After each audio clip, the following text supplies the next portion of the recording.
Mi hija se estaba muriendo de insuficiencia renal, y todos insistían en que era mi obligación como madre donar mi riñón para salvarla. Ya estaba en la sala de operaciones, con la anestesia lista para ser inyectada, cuando mi nieto de 7 años irrumpió corriendo y gritó: «¡Abuela, espera!». Pero antes de continuar, asegúrate de ya estar suscrito al canal y escribe en los comentarios: ¿desde dónde estás viendo este video? Nos encanta saber hasta dónde están llegando nuestras historias. La primera vez que noté que algo andaba mal con Elena fue una tarde de domingo. Estábamos almorzando en mi pequeña casa en Puebla, como lo hacíamos cada fin de semana. El olor a pescado asado llenaba la cocina, mezclándose con el aroma del limón y las hierbas que había recogido de mi jardín. Elena, mi única hija, siempre fue mi orgullo. A los 32 años, graduada en farmacia, casada con Rodrigo, un médico prometedor, y madre del pequeño Lucas, de 7 años. Todo parecía perfecto, hasta ese domingo. Elena estaba pálida. Sus ojos, normalmente vivos y brillantes como el mar que veíamos desde la ventana de la cocina, estaban opacos, rodeados de profundas ojeras. Sus manos temblaban ligeramente mientras intentaba cortar el pescado en el plato. Fue entonces cuando dejó caer el tenedor y un pequeño hilo de sangre le escurrió de la nariz. «Hija, ¿estás bien?», pregunté, sintiendo que mi corazón se encogía. Ella se secó la sangre rápidamente con la servilleta, como si quisiera ocultar la evidencia de algo. «Estoy perfectamente, mamá. Solo cansada. El hospital está siendo una locura». Rodrigo, que estaba sentado a su lado, le puso la mano sobre el hombro con un gesto que parecía protector, pero que hoy, mirando hacia atrás, reconozco como posesivo. «Ella necesita descansar más», dijo, con esa voz tranquila de médico. «Se lo he estado diciendo». Les creí, por supuesto. ¿Por qué no lo haría? Rodrigo era médico, después de todo. Si había alguien que sabría cómo cuidar de mi hija, sería él. En las semanas siguientes, Elena se fue debilitando cada vez más. Su cabello, antes voluminoso y brillante, comenzó a caerse. Su piel adquirió un tono amarillento. Empezó a cancelar nuestros almuerzos de domingo, diciendo que se sentía mal. Cuando iba a visitarla, Rodrigo siempre parecía estar cerca, como una sombra vigilante. «Está descansando ahora», decía, impidiéndome entrar en la habitación. «Mejor no molestarla». Fue Lucas quien me dio la primera señal de que algo más grave estaba sucediendo. Una tarde, cuando fui a buscarlo a la escuela porque Rodrigo estaba en una conferencia médica, me abrazó con una fuerza inusual. Sus pequeños brazos apretaron mi cintura como si temiera que yo pudiera desaparecer. «Abuela, mami está muy enferma», susurró mientras caminábamos a casa. «Vomita todos los días. Y papá le da medicinas todas las noches, medicinas diferentes a las que les muestra a los otros médicos». Un escalofrío me recorrió la espina dorsal. «¿Cómo dices, Lucas? ¿Qué medicinas diferentes?» «Medicinas que están escondidas en una caja cerrada en el despacho. Solo papá tiene la llave». Miró a su alrededor como si temiera ser oído. Una vez lo vi poniendo un polvo blanco en su jugo. Ella no lo vio porque estaba durmiendo en el sofá. Intenté convencerme de que era solo la imaginación de un niño. Rodrigo era un médico respetado, especializado en nefrología. Elena estaba siendo tratada por los mejores profesionales en el hospital donde ambos trabajaban. Pero la semilla de la duda estaba plantada y crecía con cada nuevo síntoma que surgía. 2 semanas después, recibí una llamada de Rodrigo. Su voz era grave, cargada de una preocupación que parecía ensayada. «Señora Clara, Elena está hospitalizada. Insuficiencia renal. Los exámenes muestran que sus riñones están fallando rápidamente». El mundo pareció desacelerarse. Recuerdo haber dejado caer el teléfono, mis piernas flaqueando. ¿Mi hija, mi Elena, tenía los riñones fallando? ¿Cómo era posible? Ella siempre fue saludable. Nunca había tenido problemas renales antes. Cuando llegué al hospital, Elena estaba irreconocible. Tubos salían de su frágil cuerpo. Las máquinas sonaban a su alrededor. Su piel estaba tan pálida que parecía translúcida bajo las frías luces del hospital. Rodrigo estaba a su lado, junto con sus padres, Antonio y Marcia, personas que siempre me habían mirado con un cierto desprecio mal disimulado. «Clara», me llamó Rodrigo, su voz suave como el terciopelo. «Necesitamos hablar sobre las opciones de tratamiento». Fue en ese momento que la idea del trasplante surgió por primera vez. Rodrigo explicó, con la frialdad de un médico hablando de un caso clínico cualquiera, que Elena necesitaría un trasplante de riñón para sobrevivir. La diálisis podría ayudar por un tiempo, pero no sería una solución definitiva. «Tú eres su madre», dijo Marcia, la suegra de Elena, con ese tono acusatorio que siempre usaba conmigo. «Seguramente donarías un riñón para salvar a tu única hija, ¿no?» No dudé ni por un segundo. «Claro que sí. Haré las pruebas de compatibilidad de inmediato». Lo que no sabía en ese momento era que estaba entrando en una red de mentiras y manipulación tan intrincada que casi me costaría la vida. La mirada que Rodrigo intercambió con sus padres, un brillo casi imperceptible de triunfo, debió haberme alertado. Pero estaba ciega por la preocupación por mi hija. Las pruebas se hicieron con una rapidez sorprendente. «Compatibilidad perfecta», anunció Rodrigo 2 días después, sosteniendo los resultados como un trofeo. «Eres la donante ideal, Clara». Algo en la forma en que lo dijo me molestó. No era gratitud o alivio lo que veía en sus ojos, era expectativa, como si hubiera estado esperando ansiosamente ese resultado específico. Fue esa noche, volviendo a casa después de visitar a Elena, que encontré a Lucas sentado en la escalera de mi edificio. Había escapado de casa, cruzando solo las 3 cuadras que separaban nuestras casas. Sus ojos estaban rojos de tanto llorar. «Abuela», sollozó, «tengo miedo». Oí a papá hablando por teléfono que después de que dones el riñón, todo saldrá bien, que los resultados serán perfectos. «¿Qué tipo de resultados, abuela?». Abracé a mi nieto, intentando calmarlo, pero sus palabras se quedaron resonando en mi mente. ¿Qué resultados serían esos? ¿Por qué Rodrigo parecía tan ansioso porque yo fuera la donante? ¿Y por qué Lucas parecía tan asustado? Los días que siguieron hasta la fecha programada para la cirugía fueron un torbellino de emociones y crecientes sospechas. Elena empeoraba cada día, como si su cuerpo estuviera siendo consumido por dentro. En cada visita al hospital la encontraba más débil, más distante, como si se estuviera despidiendo lentamente de la vida. Rodrigo estaba siempre presente, controlando quién podía verla y por cuánto tiempo. Él personalmente administraba sus medicamentos, verificando cada bolsa de suero, cada pastilla. «Soy su médico», justificaba cuando alguna enfermera cuestionaba. «Conozco el caso mejor que nadie». Fue en una de esas visitas que noté algo extraño. Mientras ajustaba la almohada de Elena, vi una pequeña marca morada en su cuello, similar a la que deja una aguja. No era en el lugar donde estaban los catéteres o donde las enfermeras solían aplicar inyecciones. Estaba más escondida, casi en la nuca, como si alguien hubiera elegido deliberadamente un lugar menos visible. «Elena, ¿qué es eso en tu cuello?», pregunté, tocando suavemente la marca. Antes de que pudiera responder, Rodrigo entró en la habitación. Sus ojos se fijaron instantáneamente en el lugar que yo estaba tocando, y por un segundo, solo un segundo, vi pánico en su mirada. «Probablemente irritación de la funda de la almohada», respondió por ella, apartando mi mano con una delicadeza estudiada. «Elena tiene la piel sensible, siempre la ha tenido». Elena solo asintió, sus ojos evitando los míos. Había algo en su mirada. ¿Miedo? ¿Confusión? No pude descifrarlo. Esa noche, en casa, no pude dormir. La marca en el cuello de Elena, el comportamiento controlador de Rodrigo, las palabras de Lucas. Todo giraba en mi mente como piezas de un rompecabezas que no podía armar.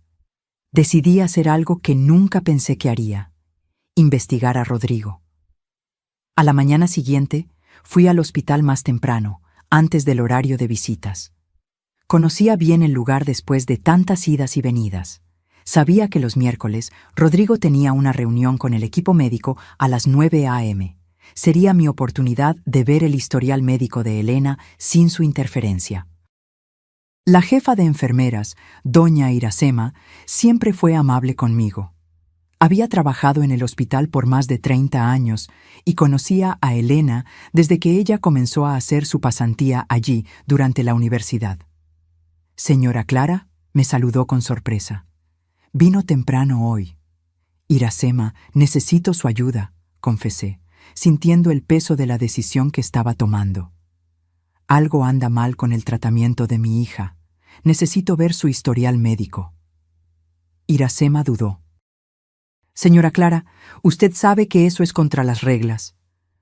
Por favor, supliqué, sosteniendo sus manos. Tengo razones para creer que mi hija está siendo perjudicada y el trasplante está programado para la próxima semana. Necesito saber qué está pasando antes de donar mi riñón. Algo en mi desesperación debió haber convencido a Iracema. Miró a los lados, asegurándose de que nadie nos observara, y me condujo a una pequeña sala.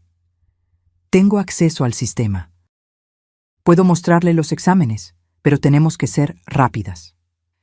Lo que vi en los registros médicos de Elena me dejó helada. Sus exámenes mostraban niveles elevados de sustancias que yo, incluso sin un conocimiento médico profundo, sabía que no debían estar presentes en la sangre de alguien. Aún más alarmante, había discrepancias entre los exámenes oficiales y algunas anotaciones hechas a mano por otro médico, el doctor Miguel Santos. ¿Quién es este doctor Miguel?, le pregunté a Iracema. También es nefrólogo, colega de Rodrigo. Estuvo siguiendo el caso de Elena al principio, pero Rodrigo insistió en asumirlo solo. Iracema frunció el ceño. Fue extraño, porque el doctor Miguel es considerado uno de los mejores especialistas en enfermedades renales del estado. En las anotaciones del doctor Miguel, leí: sospecha de envenenamiento por metales pesados. Recomiendo una investigación toxicológica completa. Mi sangre se congeló. ¿Envenenamiento? ¿Mi hija estaba siendo envenenada? Hay una cosa más, señora Clara, dijo Iracema, bajando aún más la voz. Rodrigo está llevando a cabo una investigación sobre un nuevo medicamento para el rechazo de trasplantes. Es experimental, aún no ha sido aprobado. Oí rumores de que necesita datos de casos reales para conseguir la aprobación y financiación. Las palabras de Lucas resonaron en mi mente. Después de que dones el riñón, los resultados serán perfectos. Salí del hospital aturdida, con una certeza terrible creciendo dentro de mí. Rodrigo estaba enfermando deliberadamente a Elena para usarla como conejillo de indias en su investigación, y yo sería la próxima víctima, proporcionando el riñón que él necesitaba para completar su macabro experimento. Pero necesitaba pruebas concretas. No podía simplemente acusar al respetado doctor Rodrigo Méndez sin evidencia sólida. Y, lo más importante, necesitaba encontrar una manera de proteger a Elena. Fue entonces cuando decidí buscar al doctor Miguel Santos. Si alguien podía confirmar mis sospechas, sería él. Lo encontré en su consulta privada al final de ese mismo día. Era un hombre de mediana edad, con ojos cansados y una expresión grave. Señora Clara, dijo después de que le expliqué la situación. He estado siguiendo el caso de Elena a distancia y debo decir que sus sospechas no son infundadas. Sus síntomas son compatibles con envenenamiento crónico por mercurio o arsénico, pero Rodrigo vetó todos los exámenes toxicológicos que solicité. ¿Por qué? ¿Por qué le haría eso a su propia esposa? El doctor Miguel dudó. Hay rumores en el hospital. Rodrigo está desesperado por resultados para su investigación. Un nuevo medicamento antirrechazo que promete revolucionar los trasplantes. Pero necesita datos clínicos de casos reales. Y un trasplante entre madre e hija con compatibilidad perfecta sería el escenario ideal para probar su droga. Dios mío, murmuré, sintiendo que el suelo desaparecía bajo mis pies. ¿Está envenenando a su propia esposa para poder probarla como conejillo de Indias? ¿Y quiere usar mi riñón también? No puedo afirmarlo categóricamente sin los exámenes adecuados, pero... El doctor Miguel me miró con compasión. Creo que sí. Y si usted dona su riñón en estas circunstancias, también se estará poniendo en riesgo. Salí de la consulta con la mente en ebullición. Necesitaba actuar rápidamente. La cirugía estaba programada para dentro de 4 días. 4 días para reunir pruebas, convencer a las autoridades y salvar a mi hija y a mí misma de un médico dispuesto a sacrificar vidas en nombre de la ciencia y la ambición. Esa noche fue la más larga de mi vida. Sentada sola en la cocina, con solo la luz tenue sobre la mesa iluminando mis pensamientos sombríos, intenté organizar un plan. Las palabras del doctor Miguel aún resonaban en mi cabeza. Rodrigo las está usando a ambas como conejillos de Indias. ¿Cómo no me di cuenta antes? Las señales estaban todas ahí. El inicio repentino de la enfermedad de Elena, el control obsesivo de Rodrigo sobre su tratamiento, la insistencia casi desesperada para que yo fuera la donante, las marcas de inyección en lugares inusuales.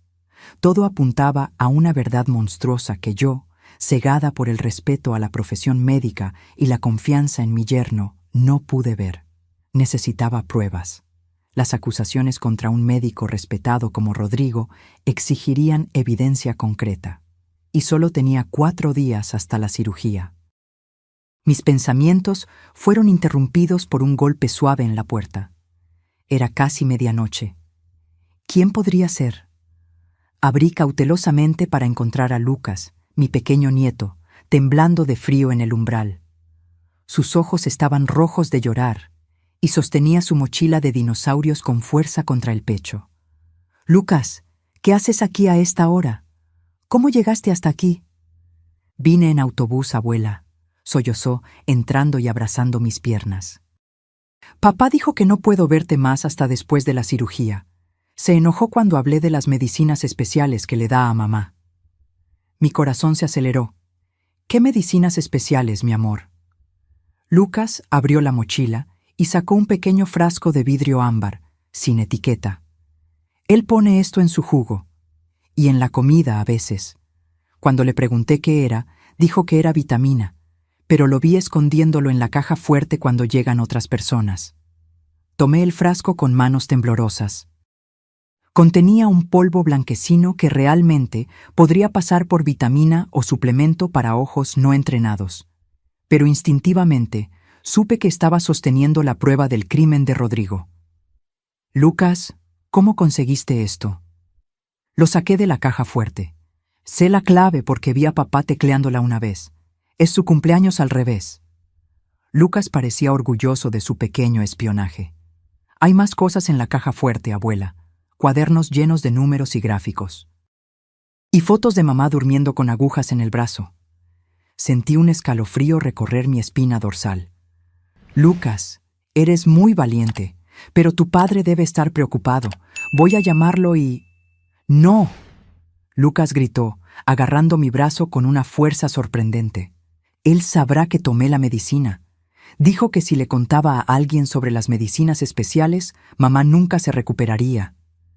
En ese momento tomé mi decisión. Lucas se quedaría conmigo esta noche. Mañana llevaría el frasco a analizar y buscaría ayuda legal. Ya no podía confiar en Rodrigo, ni podía permitir que Lucas regresara a casa mientras no entendiera completamente lo que estaba sucediendo. Llamé a Rodrigo con una excusa. Dije que Lucas había venido a visitarme porque estaba preocupado por su madre y que se había quedado dormido. Sería mejor dejarlo pasar la noche. Rodrigo no pareció sospechar. Tal vez demasiado confiado en su plan para imaginar que un niño de 7 años pudiera ser una amenaza. A la mañana siguiente, me levanté temprano y llevé el frasco a un laboratorio privado, alegando que había encontrado la sustancia en la habitación de mi nieto y estaba preocupada de que pudiera ser droga. Pagué extra por la urgencia de los resultados. Mientras esperaba, busqué la oficina del doctor. «Carlos Viana, un viejo amigo de la familia que ahora trabajaba como director de ética médica en el Consejo Regional. Si había alguien que pudiera ayudarme a navegar en esta pesadilla, sería él. El doctor Carlos me escuchó con creciente atención, su rostro endureciéndose a medida que narraba mis sospechas. Cuando terminé, se quedó en silencio por unos momentos, como si procesara la magnitud de las acusaciones. Clara, lo que estás describiendo es extremadamente grave. Si es cierto, estamos hablando de múltiples crímenes: intento de homicidio, experimentación humana ilegal, fraude médico. Suspiró profundamente. Conozco a Rodrigo. Siempre lo consideré brillante, tal vez demasiado ambicioso, pero nunca imaginé algo así. Necesito su ayuda, Carlos. La cirugía está programada para dentro de 3 días. Si entramos en esa sala de operaciones, no sé si Elena y yo saldremos vivas. El doctor Carlos asintió gravemente. Voy a contactar a algunas personas. Necesitamos los resultados de ese frasco y una orden judicial para acceder a todos los registros médicos de Elena, incluidas las anotaciones privadas de Rodrigo. También necesitamos autorización para exámenes toxicológicos independientes en Elena. ¿Y qué pasa con Lucas? No puedo dejar que regrese a casa de Rodrigo. Por ahora, manténgalo con usted. Si confirmamos sus sospechas, presentaremos una solicitud de custodia provisional alegando riesgo inminente. Cuando salí de la oficina del doctor Carlos, recibí una llamada del laboratorio. Los resultados preliminares estaban listos. El frasco contenía una mezcla de compuestos, incluidas cantidades significativas de sales de mercurio, una sustancia conocida por causar daño renal progresivo cuando se administra crónicamente. La confirmación fue como un puñetazo en el estómago. Por mucho que lo sospechara, una parte de mí aún esperaba estar equivocada, que hubiera alguna explicación alternativa, menos monstruosa. Pero ahora tenía la prueba química. Rodrigo estaba envenenando deliberadamente a mi hija. Con manos temblorosas, llamé al doctor Carlos para informarle de los resultados. Su respuesta fue inmediata. Estoy contactando a la policía y al comité de ética del hospital. No se acerque a Rodrigo. Vaya a casa y espere mi llamada. Apenas había colgado cuando mi celular volvió a sonar. Era Marcia, la madre de Rodrigo. Clara. Su voz sonaba irritantemente tranquila. Estamos todos preocupados. Lucas está contigo, y Rodrigo dice que has estado haciendo preguntas extrañas en el hospital. Este no es momento para la paranoia, Clara. Tu hija necesita ese trasplante. Algo en su tono, una falsedad calculada, confirmó mis peores sospechas. Ellos sabían. Todos ellos. Rodrigo, sus padres, estaban involucrados en este horrible plan. Marcia, respondí, intentando mantener la voz firme. Sé exactamente lo que está pasando. Y puedo garantizarte que tú, tu hijo y tu marido van a pagar por cada gota de sufrimiento que le causaron a mi hija. Hubo un breve silencio. Cuando Marcia habló de nuevo, su voz había perdido toda pretensión de cordialidad. No tienes idea con quién te estás metiendo, Clara. Entrega a Lucas y preséntate para la cirugía, o Elena sufrirá las consecuencias. Los accidentes ocurren en los hospitales todo el tiempo. Colgó antes de que yo pudiera responder. El miedo helado que sentí fue rápidamente reemplazado por una furia que nunca había experimentado antes. No solo estaban amenazando mi vida, sino que estaban amenazando con matar a mi hija si no cooperaba. La carrera contra el tiempo había comenzado, y las apuestas no podían ser más altas. Los siguientes 2 días fueron un borrón de ansiedad y acción frenética. El doctor Carlos, fiel a su palabra, movilizó una pequeña fuerza de trabajo de profesionales de confianza, una fiscal especializada en crímenes médicos, 2 investigadores y un nefrólogo independiente para revisar el caso de Elena. El frasco que Lucas trajo fue la llave que abrió todas las puertas. El análisis completo confirmó. Contenía una mezcla tóxica de sales de mercurio y otras sustancias nefrotóxicas en dosis lo suficientemente bajas como para causar daño gradual, pero no inmediatamente letales. El tipo perfecto de veneno para quien quiere simular una enfermedad progresiva. Con esta evidencia, conseguimos una orden judicial para acceder a la oficina privada de Rodrigo en el hospital y los registros completos de Elena. Lo que encontramos allí era aún más perturbador de lo que imaginábamos. En una caja fuerte escondida detrás de una estantería, abierta con la misma clave que Lucas había mencionado, descubrimos cuadernos meticulosamente llevados que documentaban el experimento. Rodrigo había registrado cada dosis administrada a Elena, cada alteración en sus análisis de sangre, cada nuevo síntoma. Gráficos mostraban el deterioro progresivo de su función renal a lo largo de meses.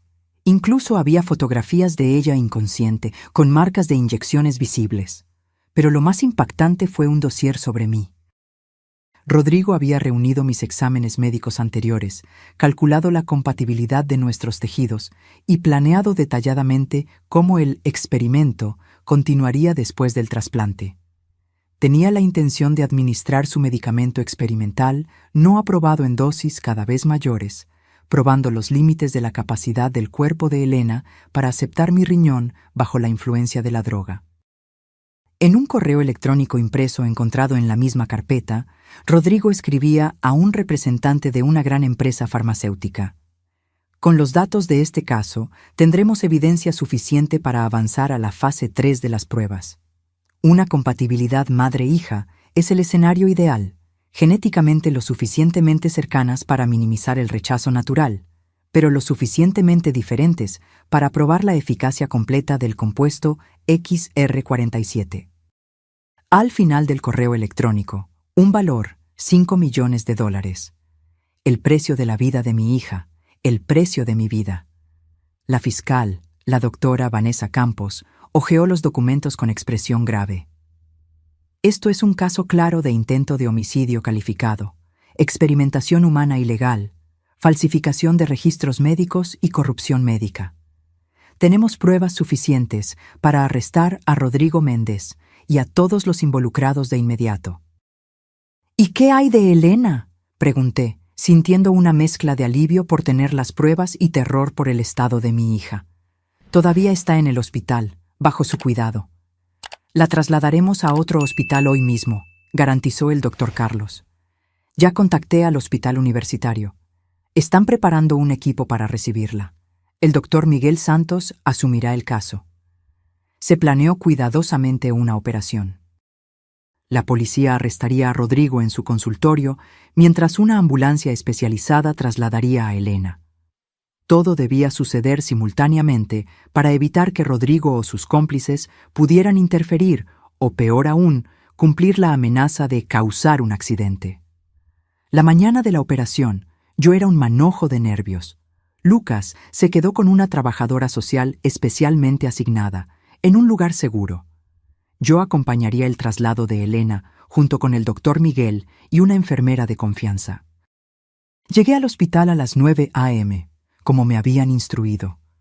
La doctora Vanessa me aseguró que los policías ya estaban posicionados, esperando solo la señal para actuar. Todo parecía estar yendo según lo planeado hasta que entré en la habitación de Elena y la encontré vacía. Mi corazón se detuvo. Corrí al puesto de enfermería, donde una joven que nunca había visto antes consultaba la computadora. Mi hija, Elena Méndez, debería estar en la habitación 507. ¿Dónde está? La enfermera tecleó algo y frunció el ceño. Fue trasladada al ala quirúrgica hace una hora. Según el sistema, el doctor Méndez adelantó el procedimiento de trasplante. El mundo se oscureció a mi alrededor. Rodrigo había descubierto nuestro plan y adelantado la cirugía. Iba a realizar el trasplante de todos modos, con o sin mi consentimiento. Y si no podía usar mi riñón, ¿quién sería el donante? Agarré mi celular y llamé frenéticamente a la doctora Vanessa. «¡Lo descubrió!», grité tan pronto como ella contestó. «Rodrigo adelantó la cirugía. Elena ya está en la sala de operaciones». «Estamos en camino», respondió ella tensamente. «No haga nada. Espere a la policía». Pero no podía esperar. Mi hija estaba en manos de un hombre que la había envenenado sistemáticamente durante meses. Un hombre que veía su cuerpo solo como un recipiente para sus experimentos. Un hombre que estaba dispuesto a sacrificar 2 vidas por el avance de su carrera. Conocía bien el hospital. Sabía dónde estaba el centro quirúrgico y cómo llegar allí. Lo que no sabía era cómo entrar en la sala de operaciones o qué haría cuando llegara. Pero tenía que intentarlo. Corrí por los pasillos, ignorando las miradas sorprendidas y las preguntas de los empleados. Cuando llegué a la entrada del centro quirúrgico, fui detenida por un guardia de seguridad. «Señora, no puede entrar sin autorización». «Mi hija está ahí dentro», grité, intentando pasar por él. «Ella está en peligro». El guardia me sujetó por los brazos. «Cálmese. Voy a verificar sobre su hija. ¿Cuál es su nombre?» «Elena Méndez. Está siendo operada por el doctor Rodrigo Méndez. Por favor, no entiende. Él va a matarla». El hombre me miró como si estuviera loca, pero algo en mi desesperación debió haberlo conmovido. Me pidió que esperara y entró en el centro quirúrgico. Fueron los minutos más largos de mi vida.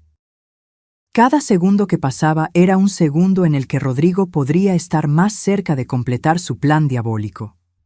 Mis manos temblaban, mi corazón latía tan fuerte que pensé que explotaría en mi pecho. Finalmente, el guardia regresó con una expresión confusa. «Señora, hay una cirugía en la sala 3, pero no es un trasplante. El doctor Méndez está realizando una biopsia renal en la paciente Elena Méndez». ¿Biopsia? ¿Por qué Rodrigo haría una biopsia ahora, cuando ya había diagnosticado insuficiencia renal terminal? A menos que... La respuesta me golpeó como un rayo. Estaba tratando de fabricar evidencia.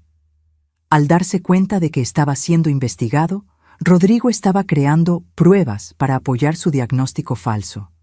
Si alguien cuestionaba la necesidad del trasplante, él señalaría los resultados de la biopsia, resultados que, sin duda, manipularía para demostrar su teoría falsa. Estaba desesperadamente tratando de asegurarse de que su historia se mantuviera, incluso con toda la evidencia en su contra que comenzaba a acumularse. La biopsia. Por supuesto. Rodrigo estaba desesperadamente tratando de crear evidencia falsa para sostener su mentira. Si yo lo denunciaba, él mostraría los resultados de la biopsia como prueba de que Elena realmente sufría de insuficiencia renal. Un último movimiento desesperado de un hombre acorralado. «Señora, necesito que se calme», el guardia estaba diciendo, su voz distante como si viniera de otro mundo. «La policía está en camino». ¿Policía? Ah, sí. La doctora Vanessa debe haber contactado a las autoridades. Pero, ¿y si llegaban demasiado tarde? ¿Y si Rodrigo ya había completado su procedimiento? Fue en ese momento que vi a Lucas corriendo por el pasillo, seguido de cerca por una mujer que reconocí como la trabajadora social que debía estar cuidándolo. ¿Cómo había escapado? ¿Cómo había llegado aquí? ¡Abuela!, gritó corriendo a mis brazos. «¡Van a lastimar a mamá! Oí al abuelo Antonio hablando por teléfono que tenían que terminar el trabajo hoy mismo». Sentí mi sangre helarse. «Lucas, ¿cómo llegaste aquí?» Me escapé cuando la señora fue al baño. Tomé un taxi. Dije que mi mamá estaba en el hospital. Sus ojos brillaban con determinación y miedo. «Abuela, hay una cosa más. Traje esto». Sacó algo del bolsillo, una pequeña grabadora digital. Del tipo que usan abogados y periodistas. Grabé a papá hablando con el abuelo anoche. No sabían que estaba escuchando. Con manos temblorosas, apreté el botón de reproducción. La voz de Rodrigo llenó el pasillo, baja pero perfectamente clara. Adelantar la cirugía. Ella sospecha. No podemos arriesgarnos. La financiación depende de estos resultados. No vamos a usar su riñón. Conseguí un donante compatible. Sí, ese paciente terminal del tercer piso. Le ofrecí a su familia una cantidad considerable. Nadie lo sabrá. Cuando terminemos, nadie creerá su historia. La grabación continuó, pero ya había oído suficiente. Rodrigo planeaba usar el riñón de otro paciente, probablemente alguien vulnerable, cuya familia había sobornado para continuar su macabro experimento. Y luego, cuando todo estuviera hecho, ¿quién creería las acusaciones de una mujer mayor contra un médico respetado? El guardia, que había escuchado la grabación a mi lado, estaba pálido. «Dios mío», murmuró, tomando su radio. «Código rojo en el centro quirúrgico. Repito, código rojo en el centro quirúrgico». Menos de un minuto después, oímos sirenas. La policía había llegado. La doctora Vanessa corría delante de 4 oficiales uniformados, seguidos por el doctor Carlos y el doctor Miguel. «¡Clara!», exclamó la doctora Vanessa. «Encontramos a los padres de Rodrigo intentando destruir documentos en su oficina. Están bajo custodia. ¿Dónde está Elena?» «Sala de cirugía 3. Rodrigo está realizándole una biopsia ahora mismo, pero escuche esto primero». Reproduje la grabación de nuevo. El rostro de la doctora Vanessa se endureció con cada palabra. Cuando terminó, se volvió hacia los policías. «Entren de inmediato. Tenemos evidencia de un crimen en curso». Fue como ver una escena de película. Los policías, acompañados por el doctor Miguel y el guardia de seguridad, irrumpieron en el centro quirúrgico. Yo quería seguirlos, pero la doctora Vanessa me sujetó. «Clara, deje que ellos se encarguen. Ya ha hecho suficiente. Ahora necesita ser fuerte para Elena». La espera fue agonizante. Lucas agarró mi mano, sus pequeños dedos apretando los míos con una fuerza sorprendente. Podía sentir su temblor, pero también su valentía. Este pequeño niño había arriesgado todo para salvar a su madre y a su abuela. Finalmente, las puertas se abrieron. Una camilla era empujada rápidamente, con Elena aún inconsciente, conectada a monitores. El doctor Miguel venía a su lado, verificando sus signos vitales. «Está estable», me aseguró rápidamente. «Interrumpimos el procedimiento a tiempo. La trasladaremos al hospital universitario de inmediato para desintoxicación y tratamiento adecuado». Detrás de ellos, Rodrigo era escoltado por 2 policías, esposado, su bata blanca contrastando brutalmente con las esposas de metal en sus muñecas. Su rostro, siempre tan sereno y confiado, ahora estaba distorsionado por una mezcla de rabia y miedo. Cuando pasó por mí, nuestras miradas se cruzaron.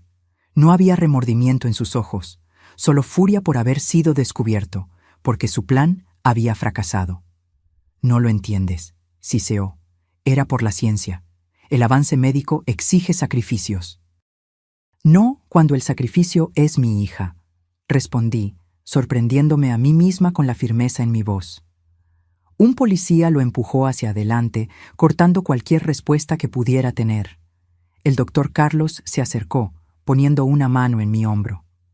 «Clara, fuiste increíble. Salvaste la vida de Elena. Ahora, vamos a cuidarla. La desintoxicación llevará tiempo, pero el doctor Miguel cree que la recuperación será completa.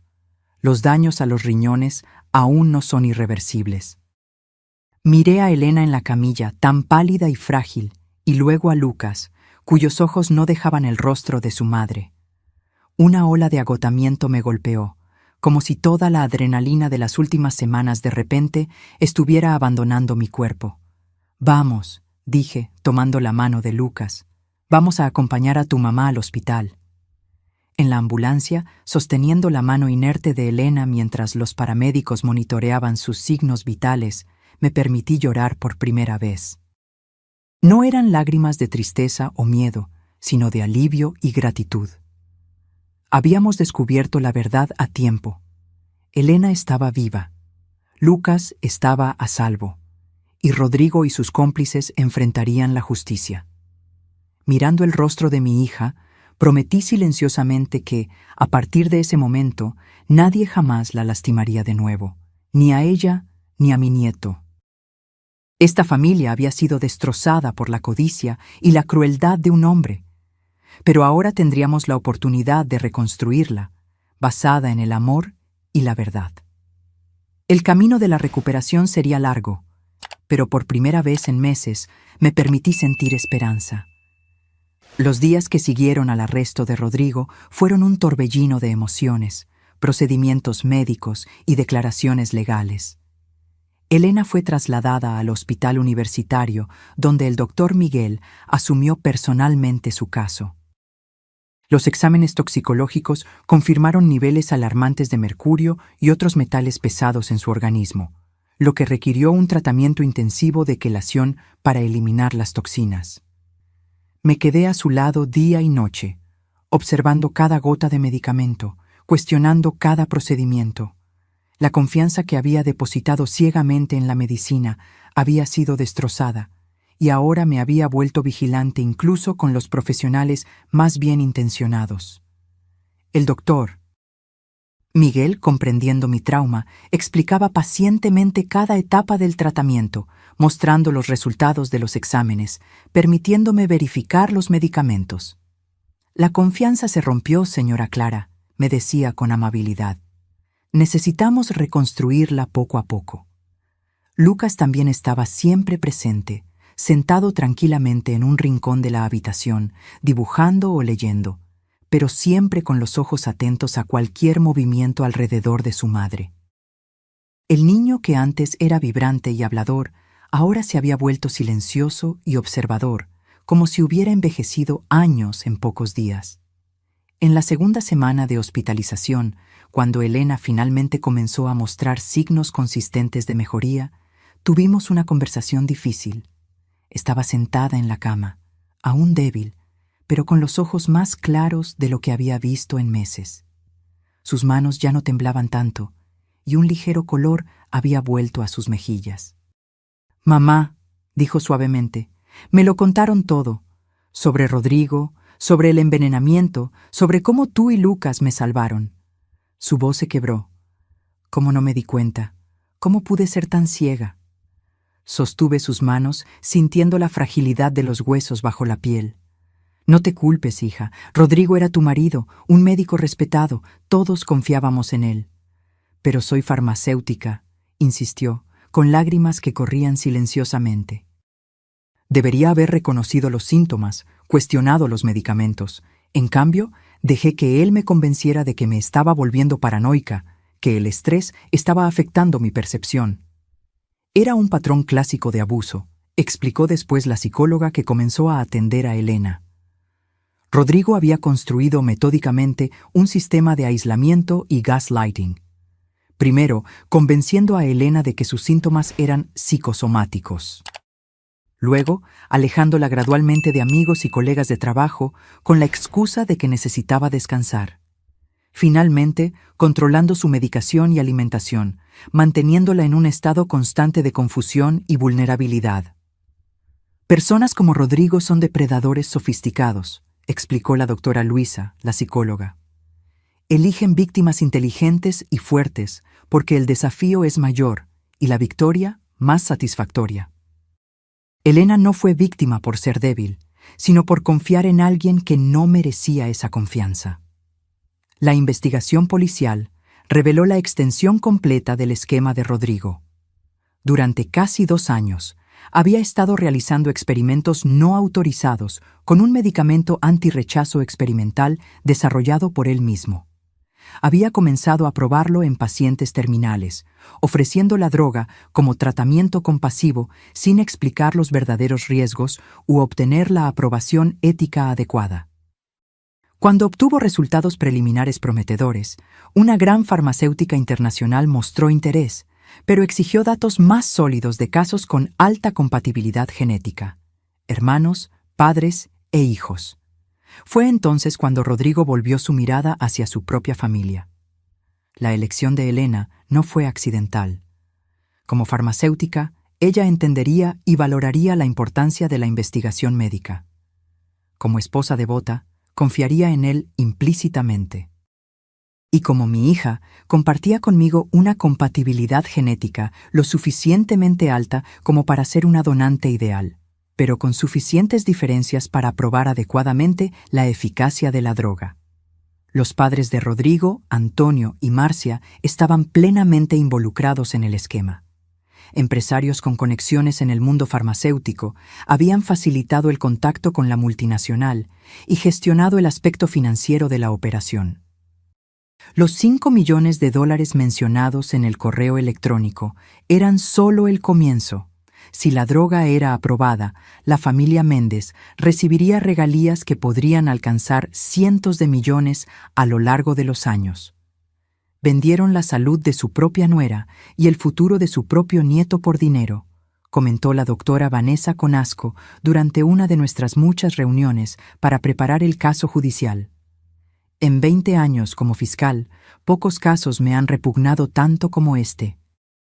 El juicio de Rodrigo y sus padres se convirtió en uno de los casos más comentados en los medios. Médico envenena a su esposa para usar a su suegra como conejillo de indias en un experimento ilegal.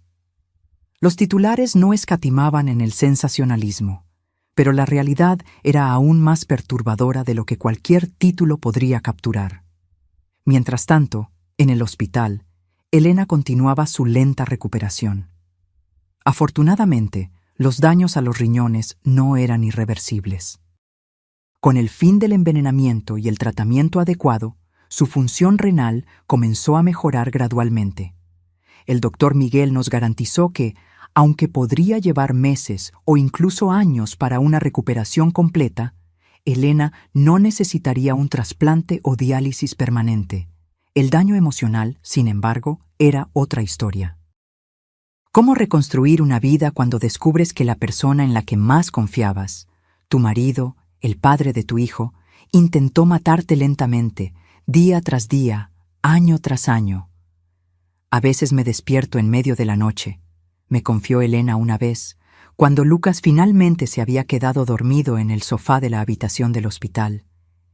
Y por un segundo lo olvido todo. Entonces la realidad vuelve como una avalancha. ¿Y sabes qué es lo peor, mamá? No es la traición o el miedo a la muerte. Es pensar en todas las pequeñas gentilezas, los momentos de cariño que ahora sé que eran falsos. Cuando me traía un té para ayudar con los síntomas, sabiendo que me estaba envenenando. Cuando secaba mis lágrimas después de que vomitaba durante horas, fingiendo preocupación mientras celebraba internamente el progreso de su experimento. No tenía palabras de consuelo adecuadas. ¿Cómo podría tenerlas? En cambio, sostenía su mano y escuchaba, permitiendo que ella navegara por el laberinto de su dolor con la única linterna disponible. La verdad cruda e innegable de lo que había sucedido. Lucas, a su manera silenciosa y atenta, también procesaba el trauma. La psicóloga infantil que comenzó a atenderlo explicó que estaba lidiando con una forma compleja de duelo, no por la muerte física de su padre, sino por la muerte de la imagen que tenía de él. Se está preguntando si alguna vez fue realmente amado, explicó la doctora Marcia, sin relación con la abuela paterna, afortunadamente. Si su padre también lo habría sacrificado, si fuera necesario. Son preguntas para las que no tenemos respuestas y con las que tendrá que aprender a vivir. Una tarde, encontré a Lucas solo en el pasillo del hospital, mirando por la ventana hacia el patio donde otros niños jugaban. «Abuela», dijo sin girarse, «cuando mamá se recupere, ¿podemos ir a vivir a tu casa?» «Claro que sí, mi amor. Pueden quedarse conmigo el tiempo que quieran». Él asintió, aún mirando hacia afuera. «Creo que sería más seguro. Yo podría cuidarlas a las dos». Mi corazón se rompió un poco más. Con solo 7 años, Lucas ya había asumido el papel de protector de la familia. Lo abracé por detrás, apoyando mi barbilla en su suave cabello que olía a champú infantil. «Ya nos protegiste, Lucas. Fuiste el héroe más valiente que he conocido. Pero ahora deja que tu mamá y yo te cuidemos por un tiempo. ¿Está bien?» Entonces se giró, hundiendo la cara en mi blusa, y finalmente lloró. No las lágrimas contenidas de antes, sino sollozos profundos que sacudían su pequeño cuerpo. Lo dejé llorar, sabiendo que cada lágrima era un paso necesario en el largo camino de curación que teníamos por delante. 3 meses después de la hospitalización, Elena finalmente recibió el alta. Nuestra casa, que antes parecía tan pequeña para mí sola, ahora albergaba a 3 generaciones unidas por el trauma, pero también por la determinación de reconstruir nuestras vidas a partir de los escombros dejados por Rodrigo. Ha pasado un año desde ese fatídico día en la sala de cirugía. Hoy, sentada en el porche de nuestra nueva casa, una pequeña granja en las afueras de la ciudad, lejos del hospital, lejos de los recuerdos, observo a Elena y Lucas jugando en el jardín recién plantado. Ella todavía tiene días malos, cuando la fatiga la domina o cuando los exámenes muestran alguna fluctuación en los valores renales, pero son cada vez más raros. El juicio de Rodrigo terminó hace 2 meses. Fue condenado a 20 años de prisión por intento de homicidio calificado, lesiones corporales graves, ejercicio ilegal de la medicina y varios otros crímenes. Sus padres recibieron penas menores, pero igualmente significativas, como cómplices.